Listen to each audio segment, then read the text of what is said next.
दिनेश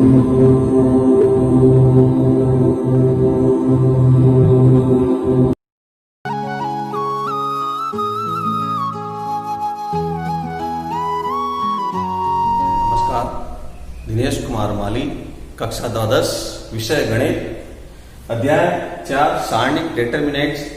हम जो पढ़ रहे हैं आज सारणी के गुणधर्मों के बारे में, 1 से 4 तक जो सारणी के गुणधर्म होते हैं उसके बारे में विस्तृत अध्ययन करेंगे।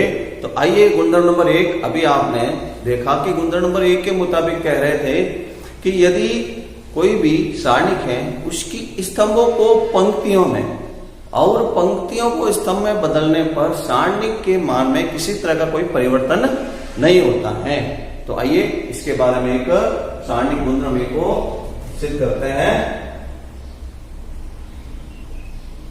सारणिक गुणधर्म 1 से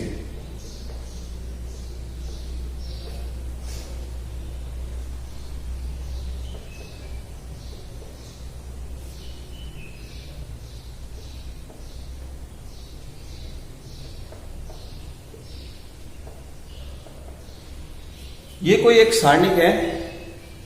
इस सारणिक का मान देख रहे हैं तो 785 आता है। इस सारणिक का मान 785 आता है। तो अभी हमने गुणधर्म नंबर 1 प्रयोग लेंगे हम यहां पर। तो गुणधर्म नंबर 1 की जांच करते हैं अपन। सत्यता गुणधर्म नंबर 1 की। तो हम इसमें जो पंक्तियां हैं, पंक्तियों को स्तंभ में बदलने पर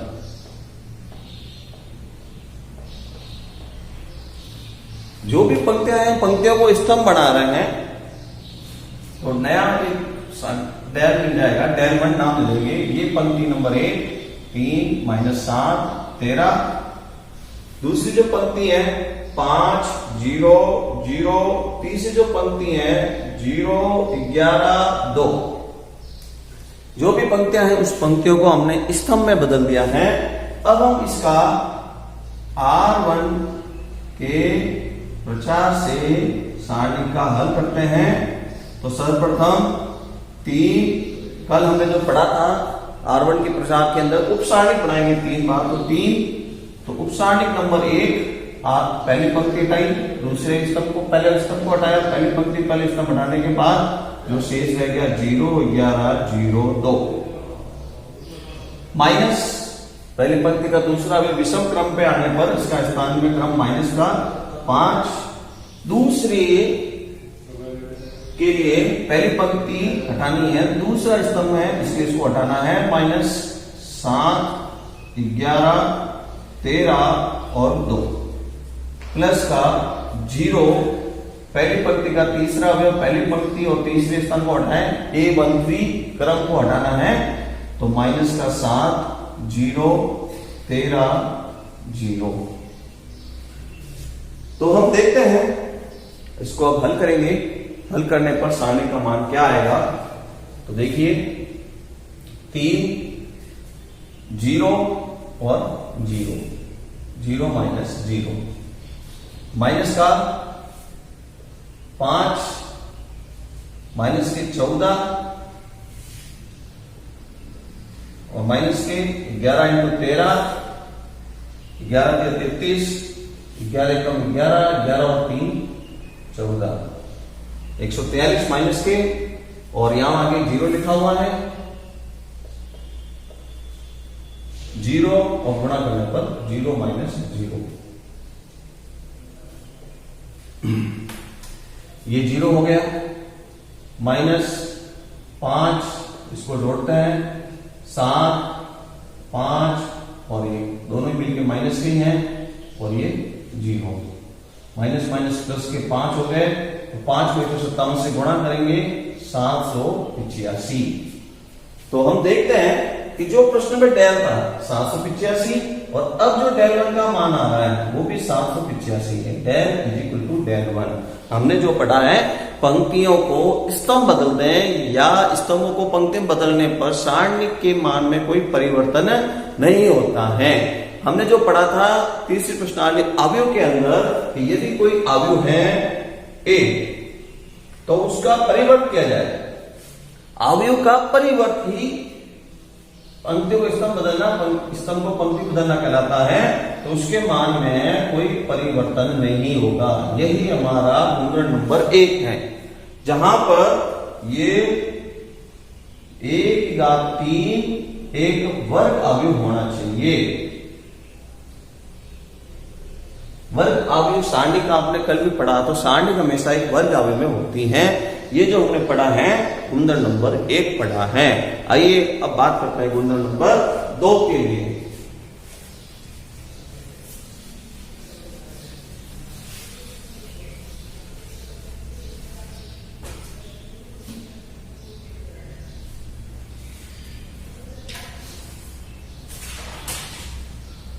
गुणधर्म नंबर 2, तो गुणधर्म नंबर 2 के मुताबिक हम पढ़ते हैं किसी भी सारणी की कोई दो पंक्तियों को या किसी भी सारणी के दो स्तंभों के अवयवों को बदल दिया जाए, उसके अवयवों के स्थान को बदल दिया जाए, दो पंक्ति को या कोई दो स्तंभ को, तो सारणी के संख्यात्मक मान में कोई परिवर्तन नहीं होगा, केवल उसका चिन्ह परिवर्तन हो जाएगा। जो सारणी का मान है उसमें कोई परिवर्तन नहीं होना है, उसका चिन्ह बदल जाएगा। देखिए किस तरह से एक उदाहरण लेके हम उसको फिर हल करते हैं। सारणिक गुणधर्म नंबर 2 की सत्यता की जांच। 1 2 3 2 3 1 3 1 2। यहां हमने एक सारणी लिया है, इस सारणी का मान -18 आ रहा है।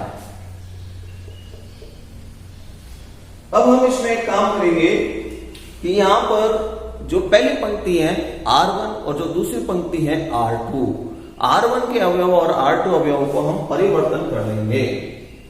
R1 और R2 में परिवर्तन कर लेंगे। तो देखिए एक नया हमको सारणिक मिलेगा del 1। ये जो पहली पंक्ति थी हम इसको इधर ले आ रहे हैं। 2 3 1 दूसरी पंक्ति उसकी जगह आ गई, पहली पंक्ति इसकी जगह आ गई। 1 2 3 3 1 2। तो अब हम इस सारणी का मान ज्ञात करते हैं R1 के प्रचार से।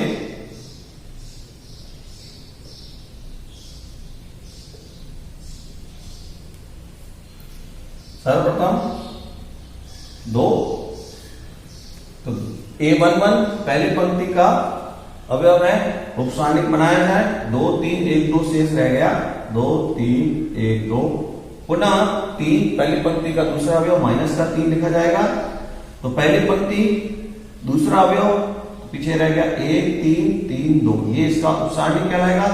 पहली पंक्ति का तीसरा अवयव तो प्लस का 1, उपसारणिक को बढ़ाकर हम हल करते हैं। पहली पंक्ति तीसरे स्तंभ को हटाते हैं, 1 2 3 1। अब इसको सरल करने वाले हैं। तो 2 मुख्य विकर्ण का गुणा 2 × 2 4, 3 × 1 -3। मुख्य विकर्ण का गुणा 2 × 2, पिछले विकर्ण में 3 × 3 9 प्लस का 1। मुख्य विकर्ण का गुणा पहले 1 और 3 दूनी 6। 2 1 रह गया, 3 -7 और 1 और -5। 2 + 21 और -5। 21 और 2 23, 23 - 5, ये जो मान आया del 1 का 18। जो सारणी पहले हमने जो बनाई उसका मान आ रहा था -18। अब हमने इसका जो मान प्राप्त किया है वो del 1 = 18। तो हम देख रहे हैं कि गुणधर्म नंबर 2 के मुताबिक सारणिक में यदि कोई दो पंक्तियां या दो स्तंभों को निरंतर बदल दिया जाए तो उस सारणिक के अंदर संख्यात्मक मान में कोई परिवर्तन नहीं होगा, केवल उसका चिन्ह परिवर्तन हो जाएगा।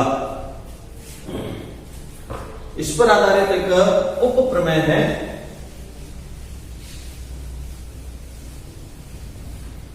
गुणधर्म 2 पर आधारित एक उप प्रमेय है। तो उसमें उप प्रमेय में कहते हैं कि यदि कोई एक सारणिक है जिसमें कोई भी एक पंक्ति के प्रत्येक अवयव शून्य हो जाए या कोई भी एक स्तंभ के अवयव शून्य हो जाए तो सारणिक का मान 0 कह सकते हैं। गुणधर्म नंबर 2 के उप प्रमेय से ही इसको करेंगे।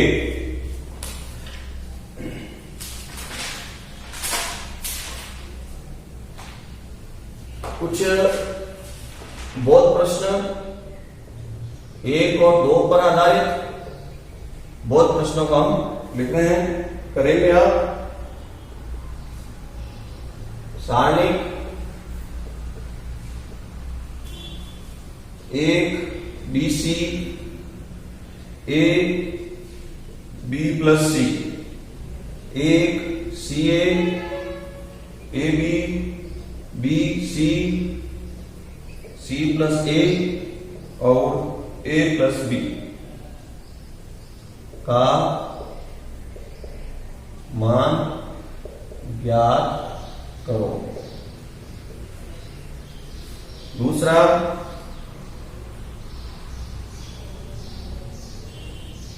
सारणिक 18 17 16 14 13 12 5 7 1 का मान गुणधर्म 2 को सत्यापित करो। ये आपको 2 प्रश्न बोध प्रश्न है, उसको करना है अभ्यास के लिए। पहले प्रश्न में जो बोल रहा है 1 BC A plus B plus C, 1 CA B कोष्टक में C प्लस A, तीसरी पंक्ति में 1 AB C A plus B का मान ज्ञात कीजिए। तो आप देखेंगे इसके अंदर कि यदि इसमें A का गुणा कर दिया जाए, B का गुणा कर दिया जाए, C का गुणा कर दिया जाए, तो गुणा करने के बाद में ये सब में एक जैसा बन जाएगा। तो आप इसको गुणधर्म की सहायता से कॉमन लेकर हल कर सकते हैं। इसमें गुणधर्म नंबर 2 को सत्यापित करना है। ये दोनों प्रश्न अभ्यास के लिए आपको करना है। देखिए इसको,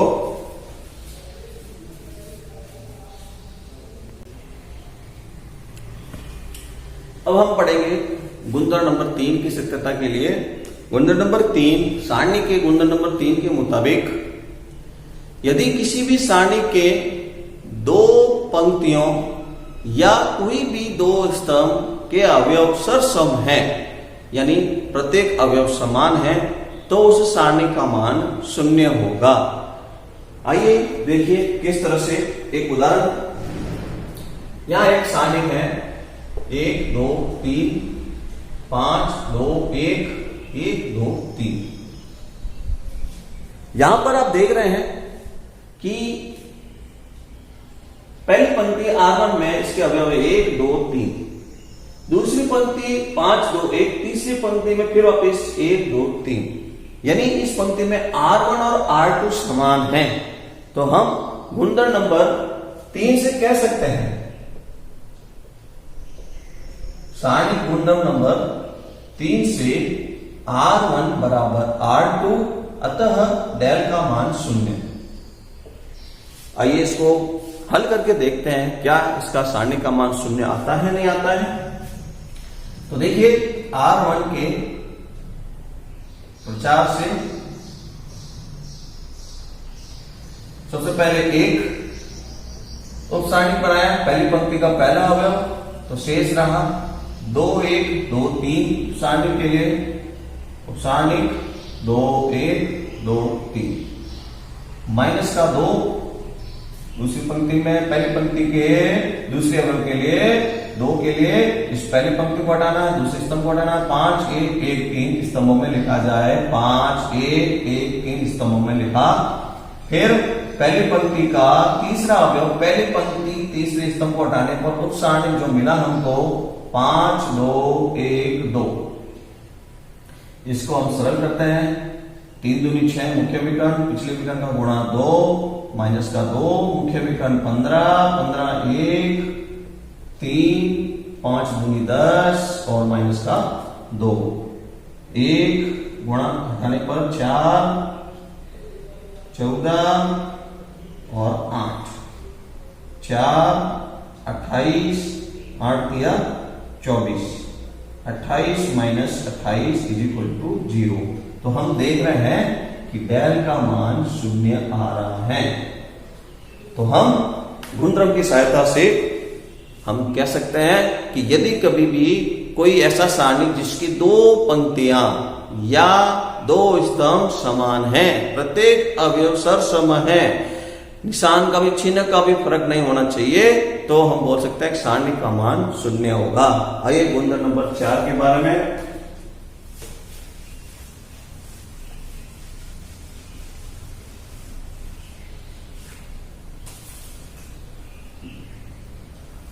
सारणिक गुणधर्म नंबर 4 की लिए बात करते हैं। तो सारणिक गुणधर्म नंबर 4 कहता है यदि किसी सारणिक का मान, यदि उस सारणी के किसी भी एक पंक्ति या किसी भी स्तंभ को अशून्य संख्या से गुणा किया जाए, तो जो पहले पूर्व सारणिक थी, पूर्व सारणिक का मान जिससे हमने इस अशून्य संख्या से गुणा किया है, तो उतना ही गुणनफल संख्या में बढ़ जाएगा। आइए एक उदाहरण लेके इसको समझते हैं। देखिए,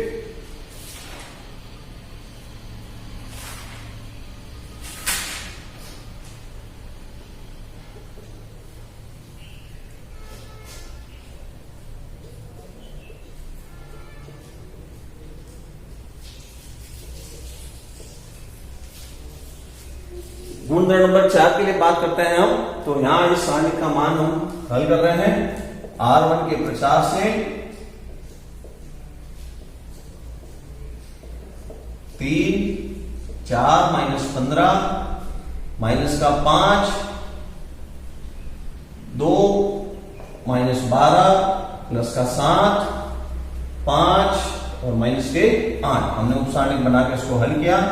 3 माइनस के 11 माइनस के 5 माइनस के 10, 7 और माइनस के 3, माइनस का 33 प्लस के 50 और माइनस के 21, 50 और माइनस के 54 और माइनस का 4। ये जो डेल का आंसर है, ये डेल का आंसर इस सारणी का है। हम एक उदाहरण लेकर कर रहे हैं। अभी हमने कहा था कि कोई भी सारणिक है, उस सारणिक के अंदर किसी एक संख्या अशून्य संख्या से किसी को गुणा कर लें, किसी एक पंक्ति को या किसी एक स्तंभ को, तो उस सारणी का गुणनफल उतना गुणा बढ़ जाएगा। तो हम मानते हैं कि यदि मैं यहां ये जो लिखा हुआ है R1 को मैं 2R1 2 से गुणा कर रहा हूं, तो जो नया अब सारणिक हमको प्राप्त होगा, वो नया सारणिक डेल 1 माने तो वो डेल 1 4 इंटू 2, डेल 1 माइनस का 8 मिलेगा।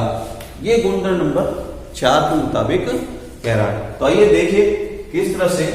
तो R1 is equal to 2R1, तो एक डेल 1 बना हमारे पास में। इस तरह से एक नया सारणिक, सबको 2 से गुणा कर रहा हूं मैं। 3 दूनी 6, 5 दूनी 10, 7 दूनी 14, बाकी में कोई परिवर्तन नहीं है। दूसरी पंक्ति वैसे के वैसे लिख दी और तीसरी पंक्ति की भी मान वो वैसे के वैसे लिख दिए। R1 के प्रचार से इस सारणी का मान निकालेंगे हम। देखिए किस तरह से। तो 6 उपसारणिक बनाई, 2 इंटू 2 4, एक बार उपसारणिक बढ़ा देता हूं मैं, 2 3 5 2, माइनस का 10। तो पहली पंक्ति दूसरे स्तंभ को हटाने पर 1 4 3 2 और 14, 1 2 4 5। अब इसको हल कर रहे हैं।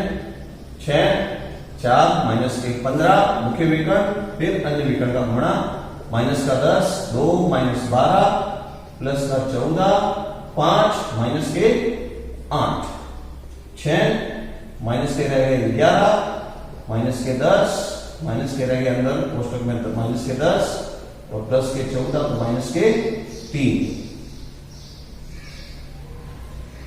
माइनस के 64, माइनस के 100 और माइनस के 14 तिया माइनस माइनस प्लस के 100 हो गए, 14 तिया 42। तो इन दोनों के जोड़ने पर प्लस का तो दिख रहा है 100 और माइनस के जो दिख रहे हैं अपन को माइनस के 108। तो अभी हमने बोला था कि डेल 1 जो आएगा माइनस का 8 आएगा, वो हमने पहले ही गुणधर्म नंबर 4 से कह दिया। तो गुणधर्म नंबर 4 कहता है कि कोई भी असंख्य शून्य गुणनफल करें उतना गुणा मान बढ़ जाएगा। अगर मान लें इसको किसी और एक R1 को 2 से गुणा किया, R2 को और 2 से गुणा करें तो ये 8 दूनी 16, फिर और 2 से गुणा करें तो 16 दूनी 32, जितनी गुणा करें उतना गुणा पाठ बढ़ता जाएगा। तो इस तरह से इसमें एक रूल्स बन जाएगा कि डेल 1 जितना हम इसको गुणा करें उतनी ही घात में उसका मान बढ़ता जाएगा। ये इस तरह से इसका एक नियम बन जाएगा। यह था गुणधर्म नंबर 4। समझते हुए इसको लिखिए और इस पर आधारित कुछ प्रश्न हम करेंगे।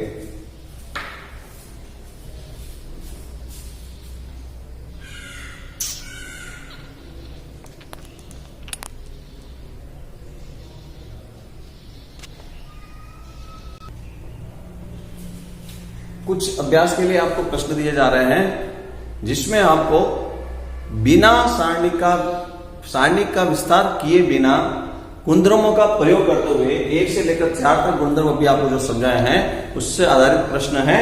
तो देखिए, सबसे पहला जो प्रश्न है उस सारणी का मान ज्ञात करना है। दूसरे वाले प्रश्न में डेल का मान दिया हुआ है, इधर डेल 1 2 3 2 3 1 2 3 0 2। तो डेल 1 का मान ज्ञात करना है, डेल का मान नहीं चाहिए, डेल 1 का मान आपको ज्ञात करना है। डेल का मान 2 3 माइनस 1 4 का मान 11 है, तो 4 3 माइनस 2 4 का मान ज्ञात